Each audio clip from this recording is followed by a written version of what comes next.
Is most of your requested increase for police budget, and what does Chief Dyson think about the request? Much increase in base pay as you've proposed. What does he think about your proposal? We have discussed this proposal with Chief Dyson, and I think that you will find that he will support this recommendation.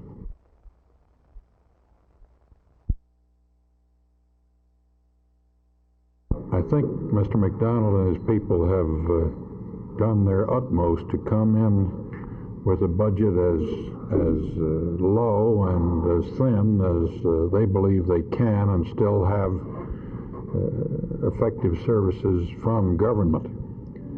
It's pretty hard to live in a time of very rapid inflation and still look for lower budgets.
Juanita Phillips continued her fight to clear her name of criminal charges in today's pretrial hearing in Judge Joe Dibro's 35th District Court here in Brownwood. Attorneys for the former Candy Bar entered motions to quash the narcotics possession indictment. They claim a series of legal technicalities, citing the state's failure to properly identify the marijuana allegedly confiscated from Miss Phillips' room in March of 1969. They claim the state failed to say whether the plants were male or female.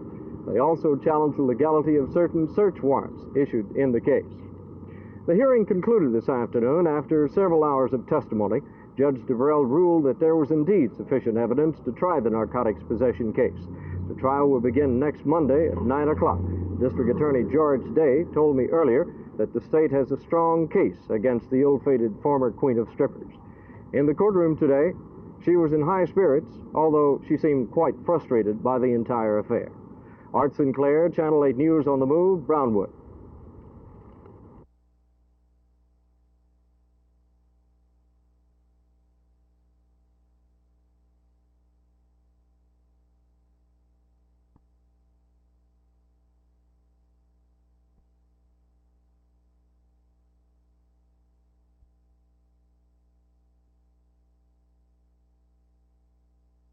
Part D. On each row, underline the word you hear. Number 1, bag. A paper bag. When the fall term opens in the Dallas Independent School District this fall, a certain group of students will be learning from a machine like the one you just saw. It was developed and designed and built by Meredith New Century Corporation. With me is Dr. Lawrence Mace. Dr. Mace, how does this machine teach students, and in what areas? The system is designed to teach students basic skills in reading and mathematics. It teaches a student takes a lesson by getting a cassette and a response sheet and going to a student station. He puts the cassette in the machine and presses the button and first listens to audio, as you heard. He might hear the word bag. He looks at his response sheet, and there are 3 alternatives on the sheet, and he selects one of them by marking with a special marker underneath the word. If he's correct, a striped line appears. If he's incorrect, a solid black mark appears, so that he knows immediately whether or not he's made a correct selection or not. When he's ready to continue, he presses the button and hears the next word, and then makes another selection, and so on through the program. With me is Dr. Donald Waldrop, who's an assistant superintendent of the Dallas Independent School District and specializes in what's termed accountability.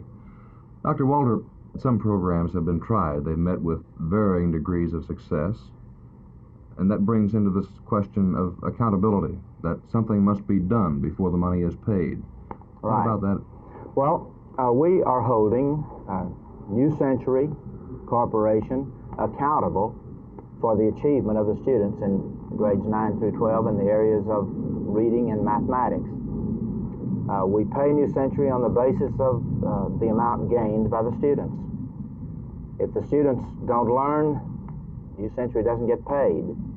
If the students gain more than a year in a year's time, New Century gets more than they would with a minimum accomplishment.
We have some alternatives. We can rescind the order that created the medical examiner. We could fire and we could hire new staff, and we could ask for new legislation, such as the medical examiner could perform autopsies on those bodies that are a criminal act, foul play, or act of violence.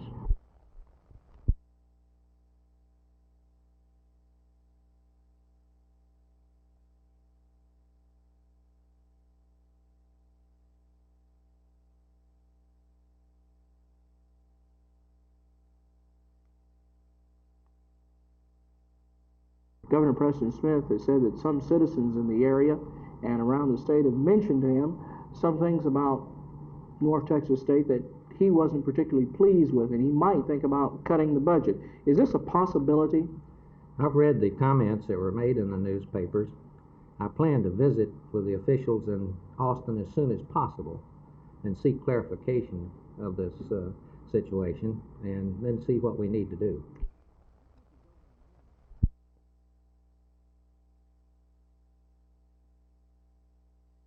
We had been told that they would reduce the number of policemen if the rock concerts were successful and peaceful. They were successful and peaceful. They did not act on reducing the numbers of policemen.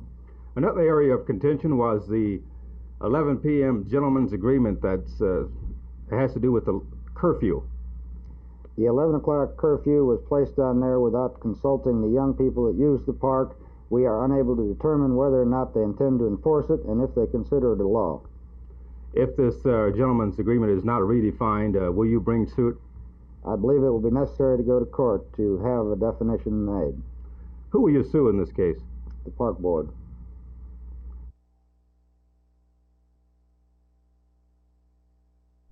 A very heavy amount of the budget goes into police and security work.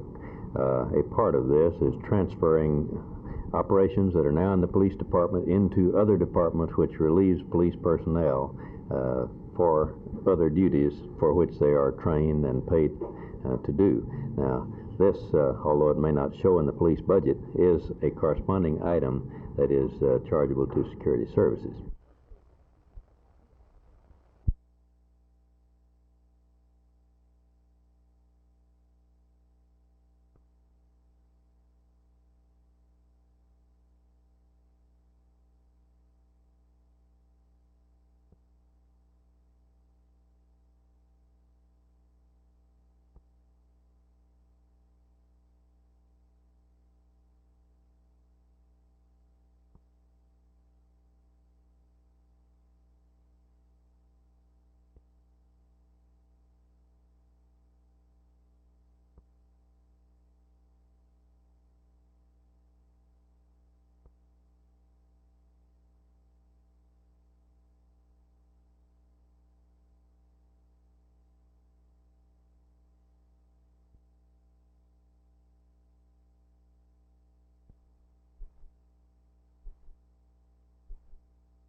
But I would point out that we're operating in a fashion very similar to that is carried out in, San Antonio, Houston, Galveston. A new medical examiner system was recently established in Corpus Christi.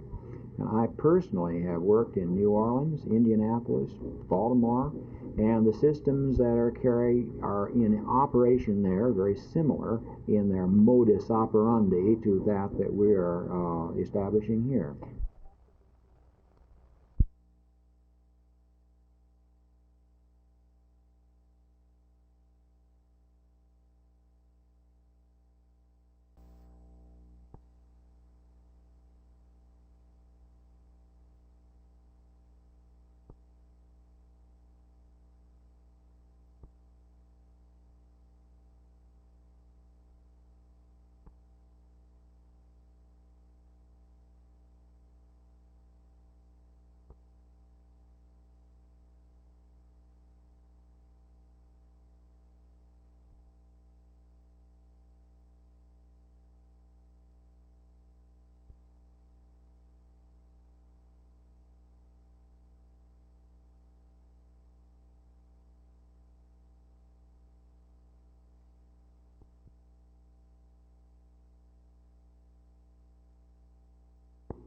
On each row, underline the word you hear.